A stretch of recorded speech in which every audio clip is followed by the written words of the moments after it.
We have over 200 different types of data that cover over 1 million securities globally. So depending on if you're looking at cryptocurrencies or ETFs or stocks or whatever you're researching, we've got a data feed for most of those things. What's different about the platform is that it's completely web-based and decentralized and API focused. So instead of, we do sell the data to investors, and it saves them a lot of money, but we primarily actually focus on developers, like you mentioned in your intro.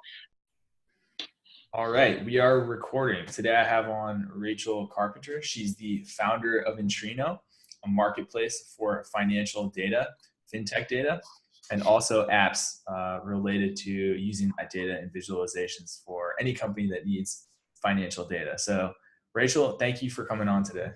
Thank you. Thanks for having me. Definitely. So I usually start off with this question. It's super easy. What's the most exciting thing you're working on right now, and why is that? Ooh, there's a lot of things we're working on that I can't talk about. So maybe not easy. Maybe not easy in your case.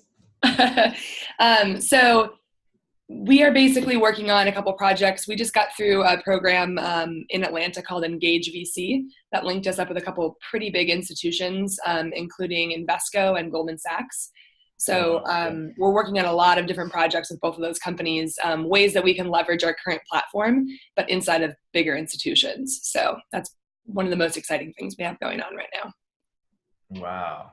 Yeah, that's definitely super exciting. I'm sure there's tons in there that you can't talk about. So we'll get on to the next one. So what is Intrinio, and why do people need this? Why do people need this product, whether it's consumers or institutions? Yeah, so it's a financial data marketplace online that allows you to instantly access data feeds. That could be anything from stock prices to financial statements, economic data. We have over 200 different types of data that cover over 1 million securities globally. So depending on if you're looking at cryptocurrencies or ETFs or stocks or whatever you're researching, we've got a data feed for most of those things. What's different about the platform is that it's completely web-based and decentralized and API focused. So instead of, we do sell the data to investors, and it saves them a lot of money, but we primarily actually focus on developers, like you mentioned in your intro, selling access to the data feed so that you can integrate the data into a website or an application or a piece of software. A lot of the big traditional vendors that sell data, financial specific data, they both charge a ton of money, and they don't have very useful tools for digesting the data. So say you have an app you want to build, you have to call one of these big vendors, talk to a salesperson, go through all this documentation and paperwork, wait a week, pay $50,000 a month, and then maybe get test access to some data. With Intrinio, you can come to our website, you don't have to talk to anyone, you can sign up for an account, and you can pull data down in like 30 seconds. And it's going to cost way less than it would with a big vendor. So it's kind of streamlining and opening access to that information and to that data so that developers can build cool stuff with it. Okay, and forgive me if I'm not familiar with all of Intrinio's competitors, if there are any, but you're saying prior to this, most people that wanted to get data from a financial firm could not go online and purchase that service in the same way most cloud software services are purchased. They would actually have to go to a big financial firm, talk to a rep, get a written contract, for a certain amount of API calls, I presume. If they wanted a different amount, they'd have to go back to their rep and get on the phone and be like, hey, we need to change our contract. Is that actually how this was working prior to Intrinio and similar products? Yeah, there's kind of two groups to think about. So there's the big traditional vendors, and these are people like Bloomberg and S&P and FactSet and Morningstar. And they do a lot of different things. So they have softwares and applications in addition to just raw data feeds. So they're much bigger and much broader. But we do compete with them in certain ways. And those big traditional vendors, yeah, it's really hard to get in there. They cater to big institutions and financial services firms. So it's not very easy for an independent programmer or a quant analyst to go get access to that data. And it is very salesperson focused. So that's kind of one camp. The other camp is that there are some kind of data marketplaces that have popped up recently. Quandl is one of them, Xignite is another, and they do make it easier to kind of shop online per se for data feeds. Still much more expensive. At Intrinio, we actually have a proprietary technology that we use for sourcing a lot of the data. So we originate a lot of the data feeds on our own, which keeps the prices low. But the other marketplaces out there just redistribute that data from the big vendors. in more of a marketplace style. So then in a way, they're just kind of a middleman for redistributing data feeds. So it's still extremely expensive and it's still not quite as easy to get access. So we are by and large the most affordable and the quickest, easiest way to get access online. Wow, that's super interesting. When you said it was, an open, I guess, network, a distributed platform, I was assuming you meant that you pulled from a lot of other vendors or had some way to pull from existing databases, but you're saying you actually, for some of your data, have a process you set up to find your own intelligence on the internet and then put it into actionable data that developers can use for these fintech companies. Yeah, it's kind of a combination of both. We try to source as much as we can on our own because it just keeps the cost low. And we use a lot of automated processes for that, machine learning engine that helps us source that data. So there's probably about a dozen feeds that we do on our own, and we're working on expanding that. Next, we're going to probably source from Japan, Singapore, South Korea, some Asian countries, start sourcing data from there. But that's just kind of an R&D effort for us. And then on the other hand, there are things that we obviously can't source on our own. For example, stock prices. You have to work with the exchanges to source pricing data, and things like earnings estimates. Going out and talking to every single analyst and figure out what their estimates are is not something that we can feasibly do at our size. So we have about 15 data partners that we do bring in data from. But once we incorporate their data into our ecosystem, it's mapped and melded really well with our entire data set. So it kind of functions as a singular API with over 200 feeds that can easily be switched on and off. The thing that strikes me about this is you're saying that you're developing these proprietary information feeds from God knows where, and you're assembling this with some sort of machine learning engine you developed, I guess, in-house. I saw that you were a undergrad studying accounting, I believe, or finance, and you hooked up with your co-founder, or linked up for this business, and it was he was a CPA at the time. So for me, this seems really wild, a wild journey that two finance and CPAs, they go and now they've developed this in-house machine learning engine to aggregate financial data. How does that happen? It's pretty mind-blowing. No, that's a great question. And it was certainly a journey. I knew nothing about computers. Like I could use Microsoft Word and like kind of Excel when I was in college. And I ran into my co-founder he's pretty extraordinary. He is a CPA. He started his first business when he was 16, buying and reselling electronics online, and actually employed his dad and his brother to repackage and resell things in his basement. And he made like $100,000, shut the entire business down a month before the stock market crashed in 2008. That was the year that we started college, and it basically had his entire college paid for. So you're looking at a kid who was doing his business taxes when he was 16 years old.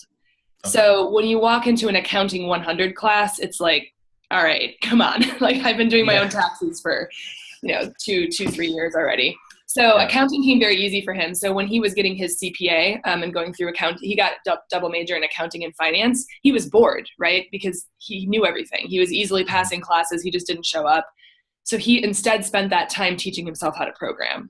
So he was doing, just insane like VBA, Excel analysis, building macros, and then also starting to teach himself some web-based programming languages. And that was about the time that I met him. And he kind of showed me the prototype for what he had just been building in his dorm room by himself and hadn't ever shown anybody. He showed it to me and I was like, wow, we should talk about this. This could really be something. Let's do something with this. Let's do this. And I was studying finance at the time, but knew nothing about computers. And basically he kind of looked at me and was like, well, if we would make a really good team if we go in on this together. He said, I'll continue learning programming but you have to as well, because there's a lot, front end and back end. So I learned all the front end programming. He learned back end. Basically the idea was, we were really early stage. We knew we had a great idea, but to hire a programmer to build it for you, especially, and this is a tough one. I actually don't recommend that people teach themselves how to program in general. I'm not a huge fan of code schools. It takes a really long time to get good at programming. Like I won't hire anybody right now unless they've got, 5+ years of experience, because the difference between a really good experienced programmer and a junior programmer is huge. So you're not going to learn fast enough to get your business off the ground to compete and stay ahead of the competition. So it makes more sense to find a technical co-founder. But I think our case was a little bit different. And the reason that we decided to teach ourselves was what we were building was so complex technically, but also financially. To understand how does a financial statement function and how do all these relationships happen to build machine learning around fixing it and normalizing data. That's really complicated. And if you're not a CPA, it's really hard to think through that from a technical perspective.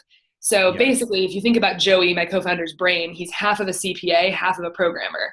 CPAs don't think like programmers and vice versa. They're very different personalities. So all of that was inside of his brain. He was able to program his financial knowledge straight into a machine learning engine, which it made it a lot faster.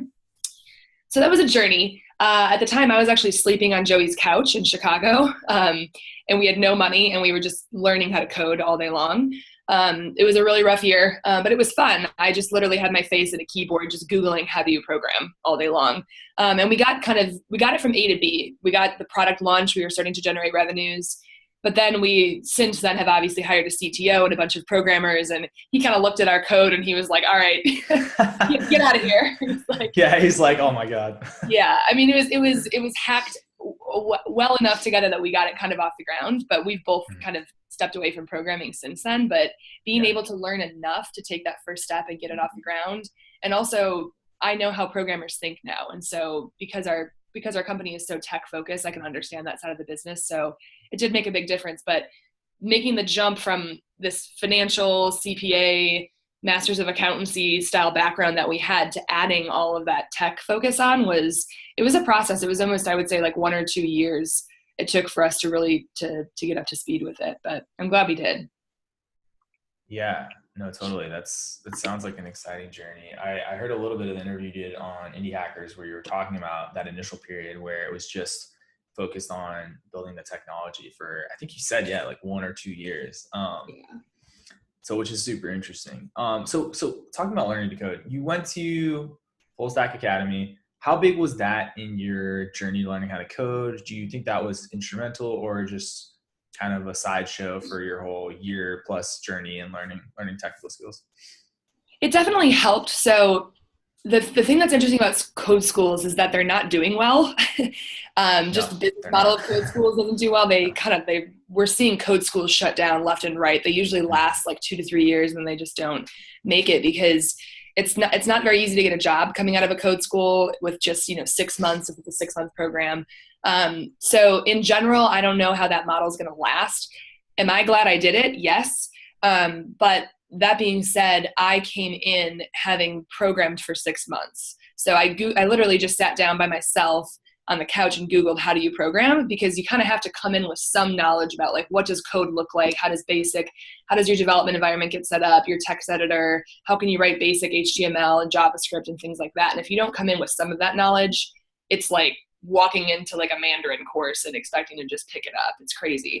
So you kind of have to have the self-discipline and exploratory mindset to really get after it and self-teach yourself enough. So what I took an advanced front-end course. So I was learning things like transitions and animations because I had already come in with knowledge. So it was kind of taking me from one level to another level. And I'm glad I did. It was kind of funny to watch like our splash page of the website transform as I got better and better. Like there was the version of the website before full stack and then the version of the website after full stack. It's a huge difference. But what was interesting for me is that there were a lot of people that were taking the class just to take the class. I was taking the class because I had a real business that I had to go home at night and work on.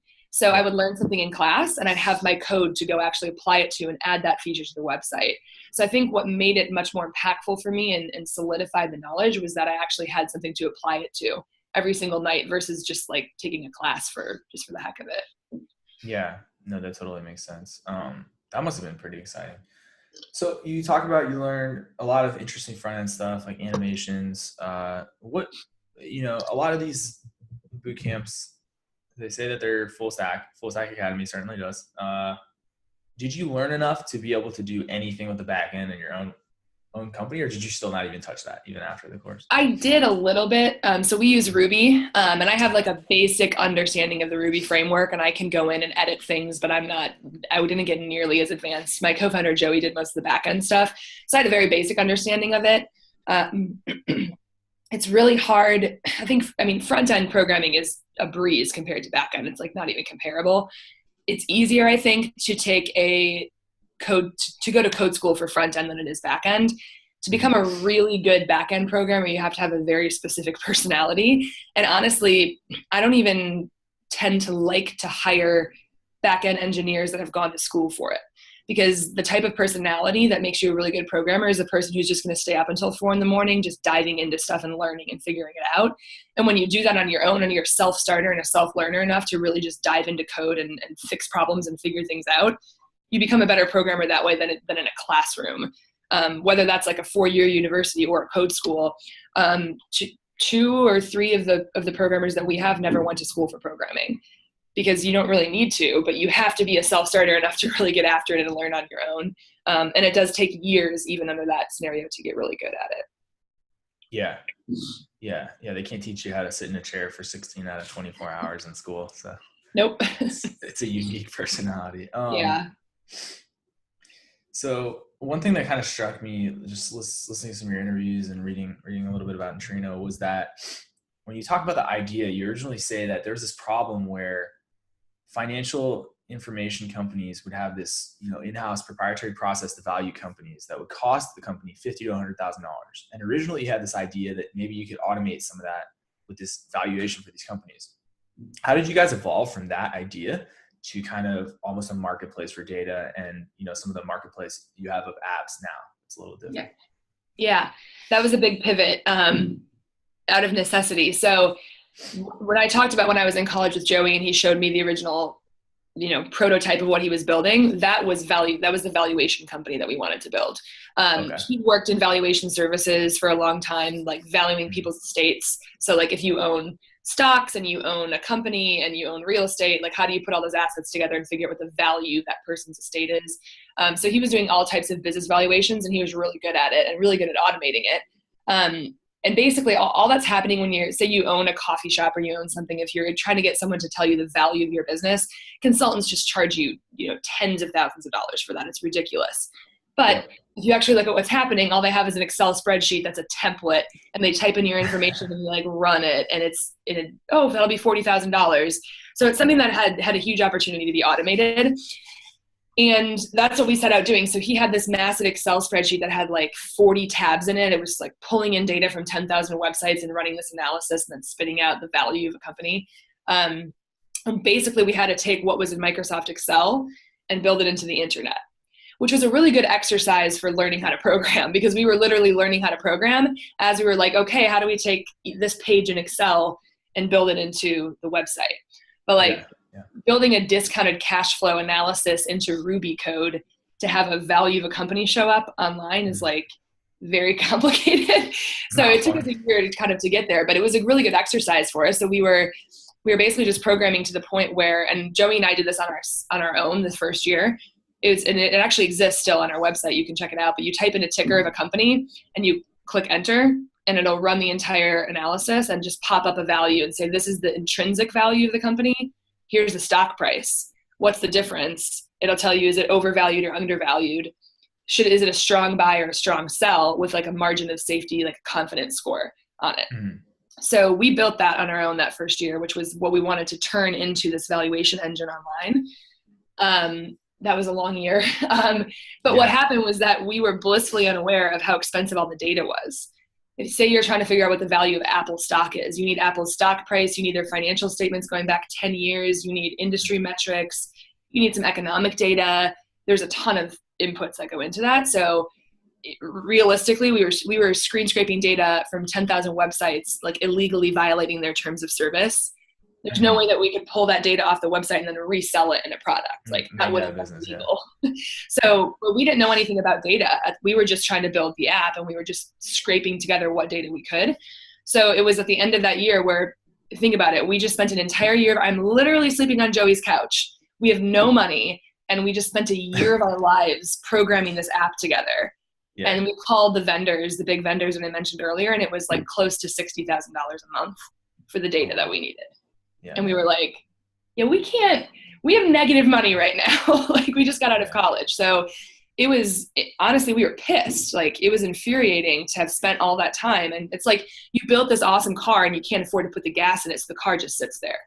That's how we felt. And we were well, shit, how many other people out there have really good ideas for innovative financial or banking apps if we can't, like, how can anybody else afford this? If just the big institutions can afford data like this.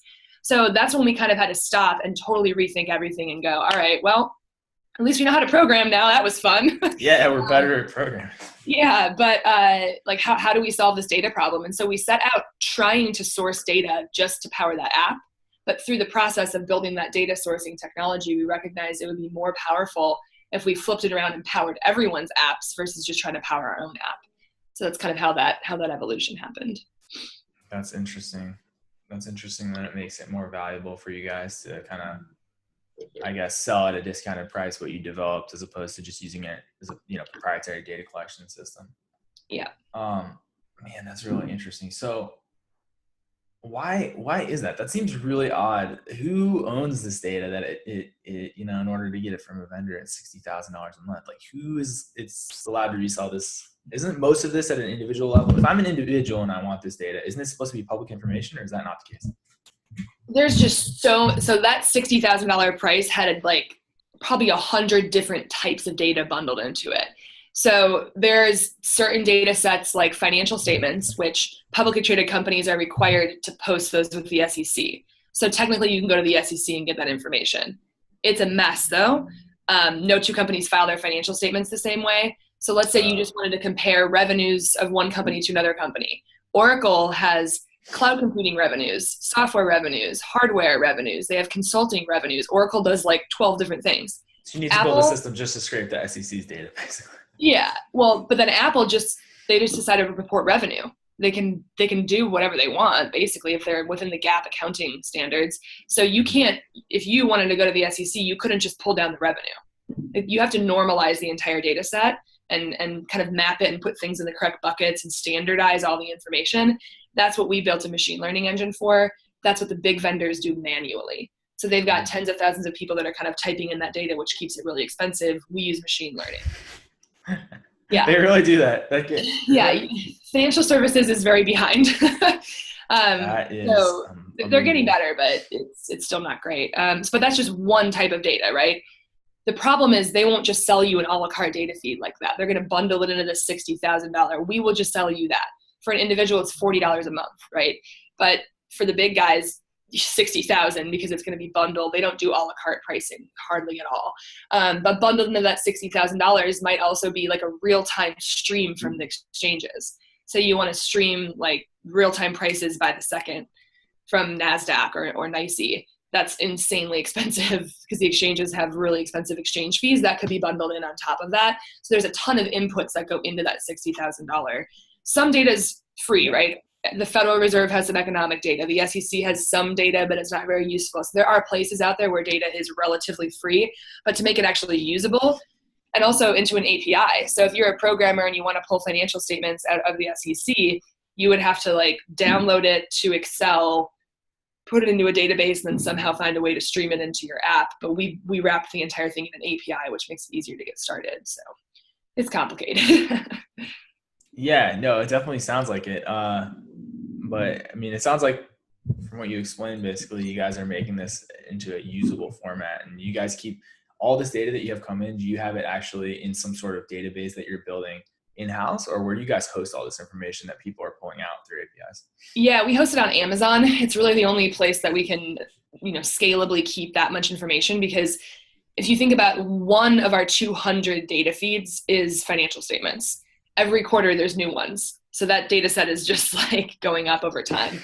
And then, for example, we also host options chains, options prices historically. Historical options chains are absolutely insane. It's a massive amount of data. So we have literally I don't even know how many terabytes of data.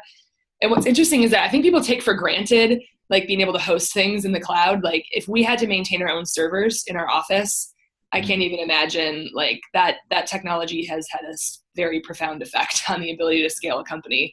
If I had to say what our most valuable piece of technology was, it's definitely AWS. We wouldn't even be here without it, to be able to host that much data affordably and scale it up really, really easily. So, man, that's so crazy. A lot. Amazon just crushing every industry. Cool. So let's see. Yeah, there was one thing I heard too that you it came up a few times in some of your other interviews, was that Intrinio is a mission-driven company. So now that like the product has pivoted and you guys have this marketplace for apps and you have your API for developers to pull data, what would you say is the overarching mission of Intrinio? The overarching mission of Intrinio is to power innovation within the financial services industry. And there's a lot of different ways that you can look at that. On one hand, it's kind of like the chip on our shoulder because we couldn't afford to put the gas in our car. We want to, be the gas station that can help, we want to be the engine that's fueling all this FinTech innovation. So, if you have a great idea for an app or a website, you should be able to have a chance at building it. But people don't even have the chance to even start if they can't afford the inputs that they need into that system. So, obviously that made us very angry, and it made us want to kind of flip the dynamic and give the individuals and the entrepreneurs and the programmers a step up so they can have a chance at building something innovative.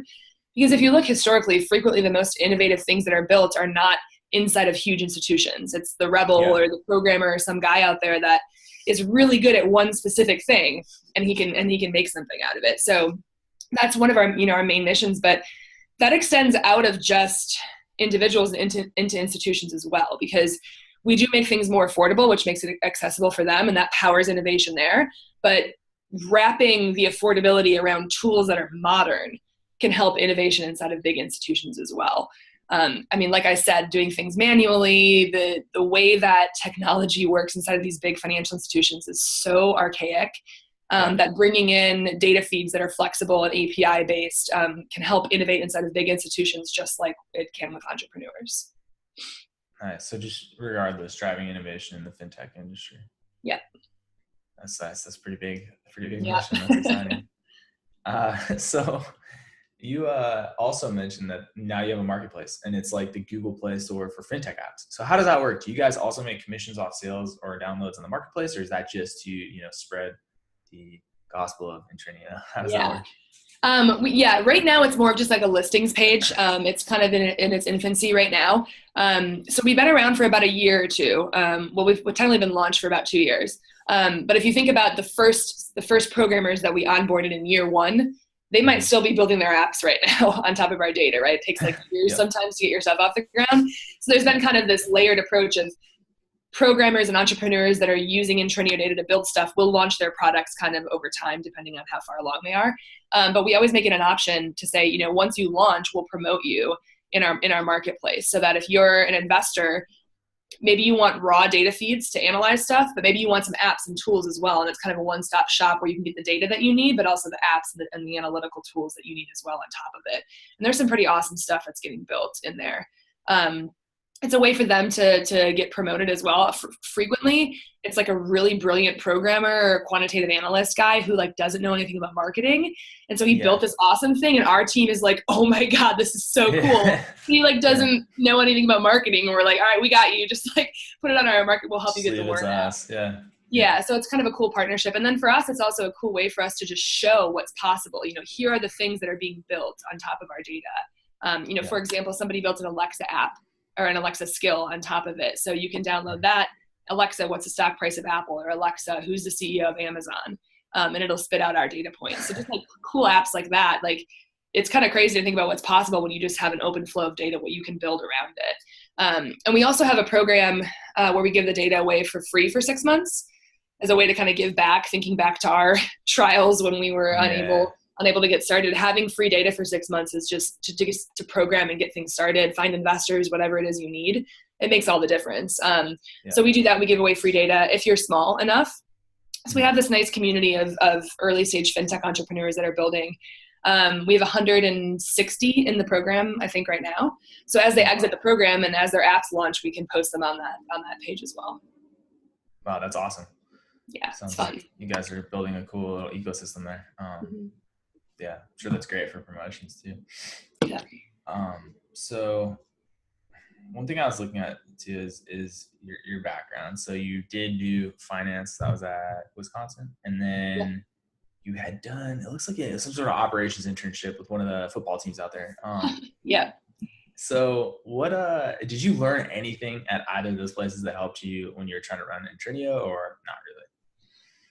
That's really hard. I'm honestly not a huge fan of college at all. Unless you're going to be a doctor, or like, please go to college if you're going to be a doctor, or a Yeah. lawyer.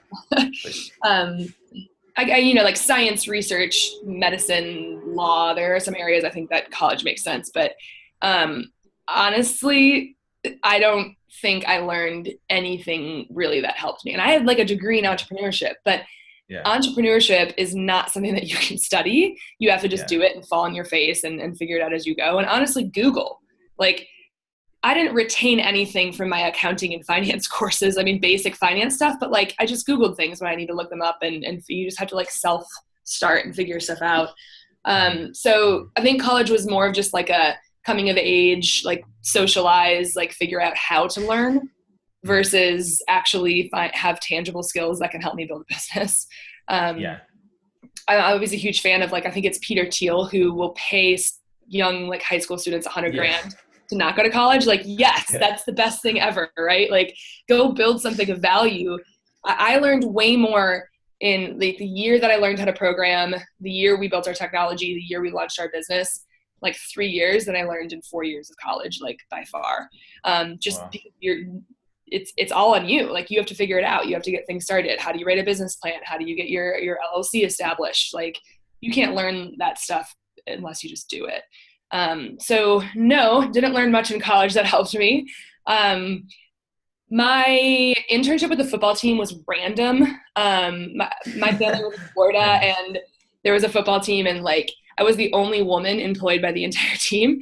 And they were very busy, like watching film and like with practice and stuff. So kind of like the entire operation, like football operations and administration, fell in my lap, which in a way might have actually prepared me more than college did, because I was like, everything from like scouting, building scouting spreadsheets and scouting players, to like accounting and payroll and sponsorship management. Oh my God, that's like everything. Everything.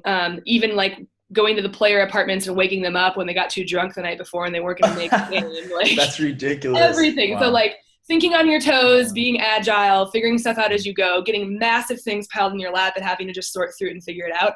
Honestly, that might have prepared me. That like 3-month internship might have prepared me more than college did. So it was a unique experience. Nothing like, I mean, obviously it wasn't like a financial internship or a technology internship, but just general life skills and organization and handling a lot of things. That probably actually helped me more, which is hilarious when you think about it. Yeah, no, I can see that though. That's a lot. That sounds like there's a lot of responsibility. I want to circle back around like real quick to the coding thing. Are you still good on time, by the way? Yeah. Yeah, still good. So yeah, with the coding, if you're doing this over, you said that I wouldn't recommend people code. Why is that? And then if they were going to learn to code, would you recommend something like Full Stack Academy? And then why or why not? Yeah, if you're going to learn, I definitely recommend Full Stack Academy, and do the longest program you can. Mine was only 3 months long. A lot of them are moving more towards 6 months because they recognize like it takes a lot to really learn well enough.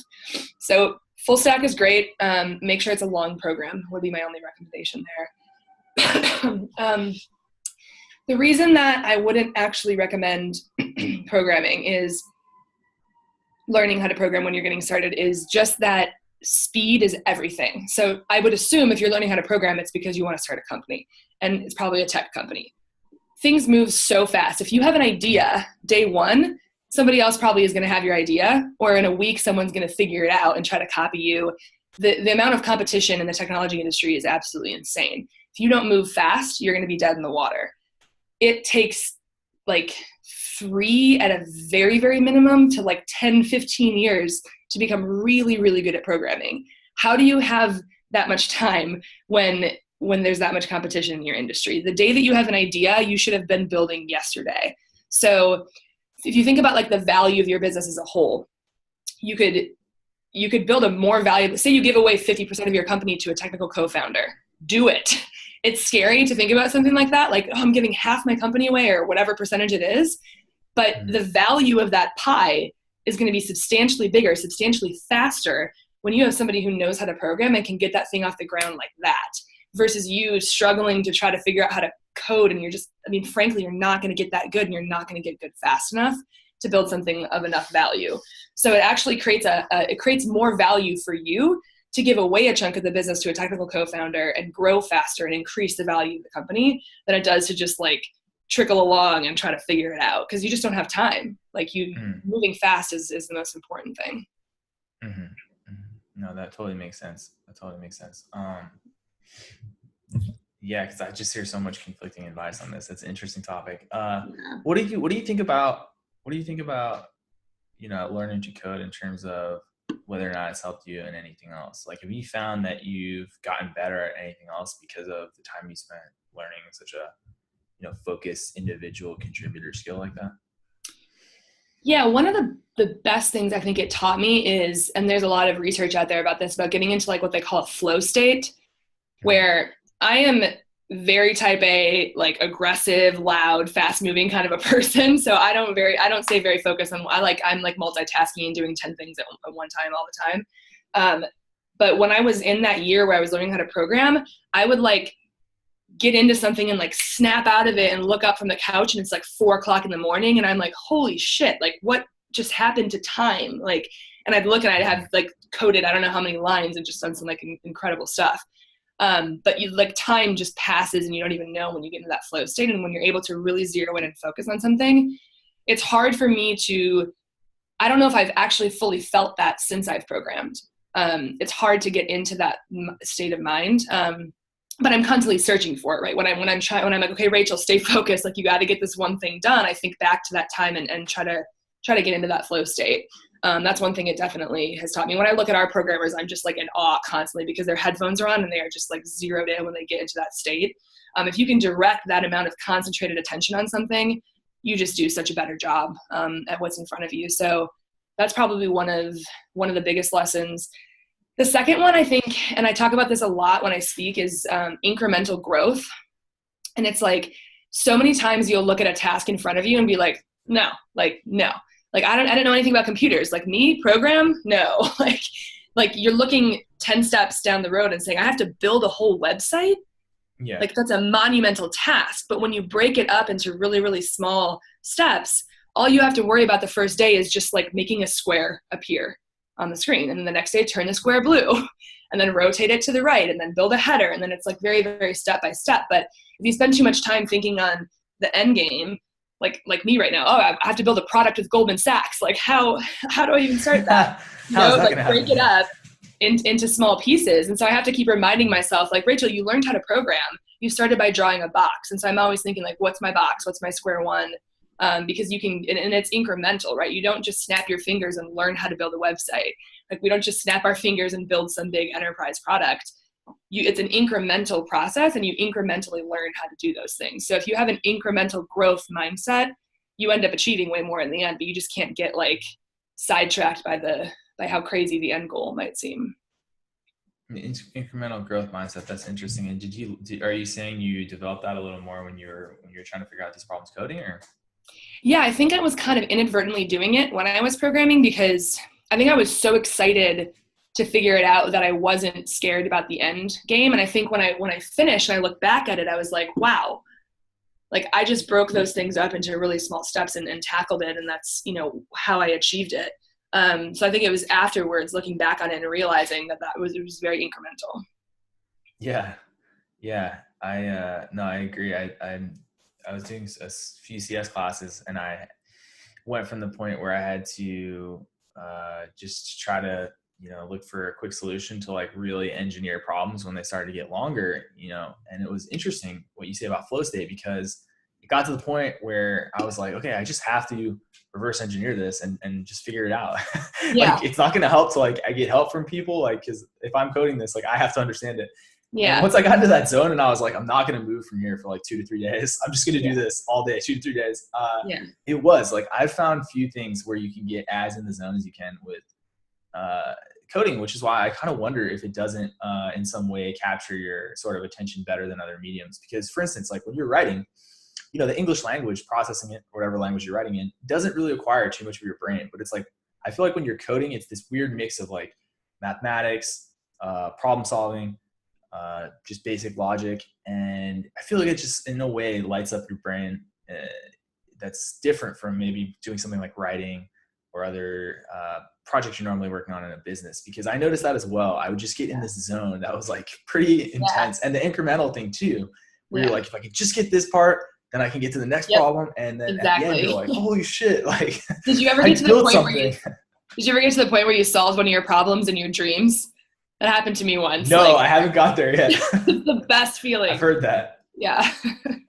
Wait, so like what I did actually study Mandarin back in the day, and that would happen. We'd start dreaming of Mandarin. But what would happen? Like, are you saying you woke up and you're like, I have the solution, and you like started like not like some big thing, but like a little bug, like for some reason something wasn't aligning correctly, or you couldn't get something to load or whatever. Like it's just a really small thing, and you're like thinking through. It's a pretty small chunk of code, and you've been just going over and over it and trying to figure out what it is, and you're literally dreaming about it. And in your dream, you like realize what the bug is and how to fix it. It's happened like I think twice, but not very often. But it's a crazy feeling. Yeah, that's when you're in deep. One thing I did notice that's similar that was really funny is I would get to these points where I'm like, I have no idea. Like, there's no way that I'll get past this. And someone will always come over and be like, oh, just like that, and just fresh set of eyes. And I started to realize that like literally when I get to that point, if I just took a break and came back, it would be like super easy. Yeah. It was the weirdest thing. I was like, how is this possible? Yeah. You got to shift that's like a lot of things in life. If you just take a break and come back to it, sometimes it's a lot easier. Yeah. Yeah. Cause I definitely had a personality that's not as, naturally, I guess, aligned with that type of work. So it's so funny for me having these breakthroughs for people who are, who are more used to that kind of work. It's probably so simple for them, I imagine. Yeah. Funny experience. Yeah. So anyway, back to Intrinio. So one thing you mentioned, Steve, this is one of my last questions about the business, was your pricing model and how much that shifted. You guys said you went all over the place from doing like this super accessible $25 a month to hyper premium, enterprise only, like call us for the price. Yeah. And somehow you settled in between there. So how did that happen, and why did you settle where you're at now with pricing? Yeah. So I think the reason that this shifted was like, we kind of almost didn't realize the beast that we created. Like we started with just like one type of data for like just US companies. So one data feed, 10,000 securities. Today, we're like 210 data feeds and 1 million securities around the world. So like the value of the ecosystem, the tools that we've built around it, the resources like formula builders and documentation and videos and just the flow of the website and chat support and all that stuff, like kind of like we just like incrementally grew and added things on. So the value of the platform, the value of the data, the breadth of the offering changed a lot over time. And also just the model about the way that we split up the feeds and sold them a la carte in a marketplace style. So like the pricing kind of had to evolve as we realized like, oh, this is a really valuable product. Like, for example, like I said, when we just started and we didn't really know what we were doing, we just threw it out there for like $25 a month, and like 2 people signed up, and we were like, yes, we're making $50. Like, at the time, you're just so exciting that you don't even realize how much you're undervaluing yourself.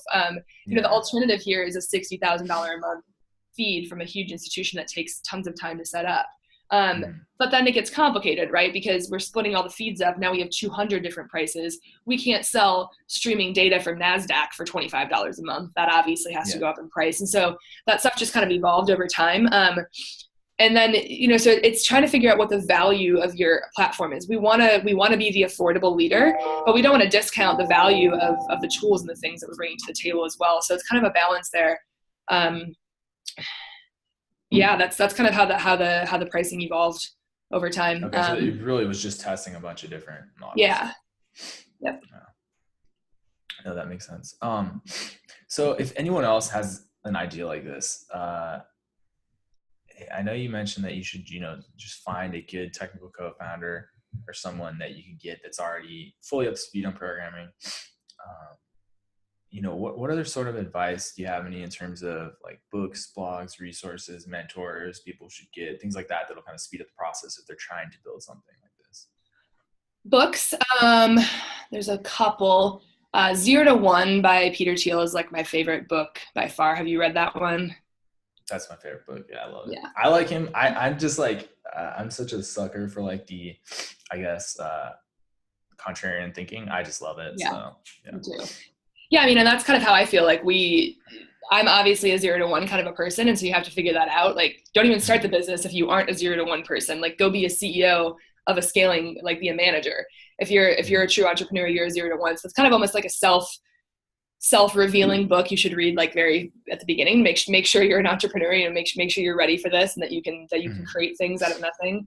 So that's a really good one.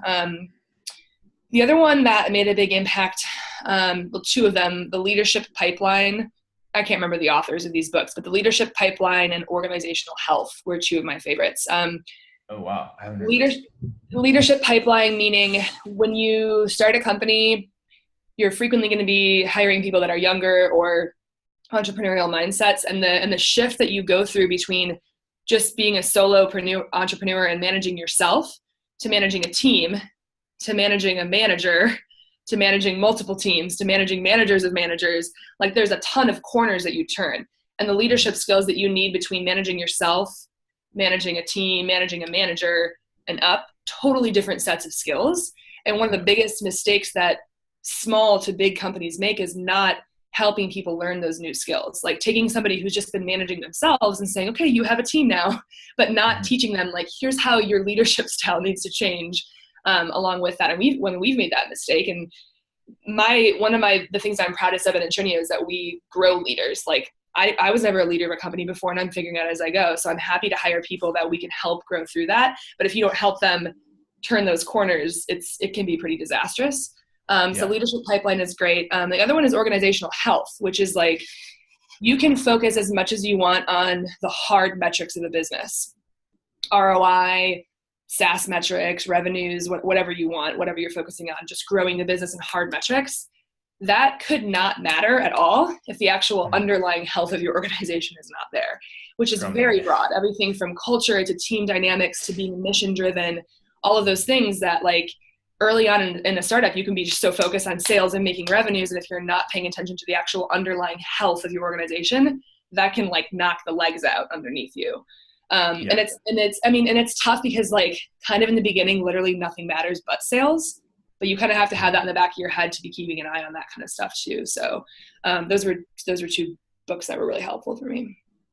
That's awesome. Yeah, I'll have to check those out. I haven't heard those ones recommended before.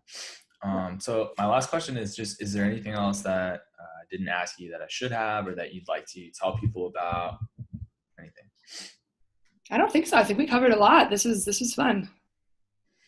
Yeah. Yeah. I tried to get some questions I hadn't heard you answer, on other interviews, just because, the founding of Intrinio is just such an interesting story. So yeah, we've had a journey.